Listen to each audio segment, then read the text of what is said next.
Now see the projectiles, another case, that is with what angle we have to project the projectile with the horizontal to get the range which is equal to the number of times of height.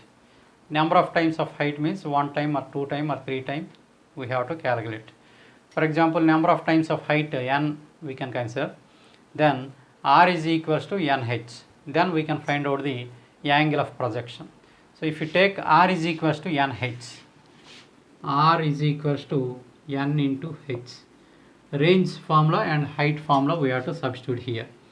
Range is equals to u square sine 2 theta by g, that is equals to n into height formula u square sine square theta by 2g. So here g can be cancelled and u square can be cancelled.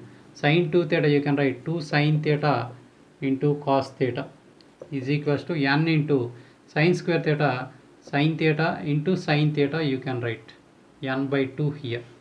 So sine theta can be cancelled, then bring to left side, 4 by n is equals to sine theta by cos theta. Sine theta by cos theta, which is nothing but tan theta.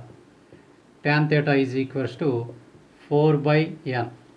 Then theta is equals to tan inverse of 4 by n. So with this angle we have to project the projectile, then you can get the r is equal to nh times, n times of height. So for example, if n is equals to 1,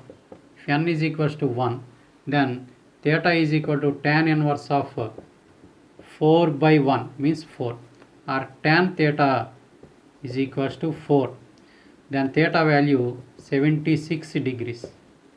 So if the projectile is projected with 76 degrees, if n is equal to 1, r is equal to h, then range and height are equal to each other if theta is equal to 76 degrees.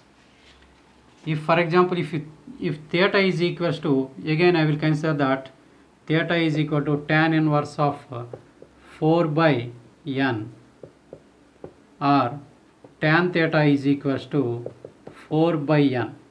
If theta is equal to 45 degrees, if theta is equal to 45, tan 45 is equals to 4 by n. Tan 45 value 1 is equals to 4 by n, that implies n is equals to 4. If n is equal to 4, here r is equals to 4h. So to get r 4 times of maximum height, you have to project the body with 45 degrees with the horizontal.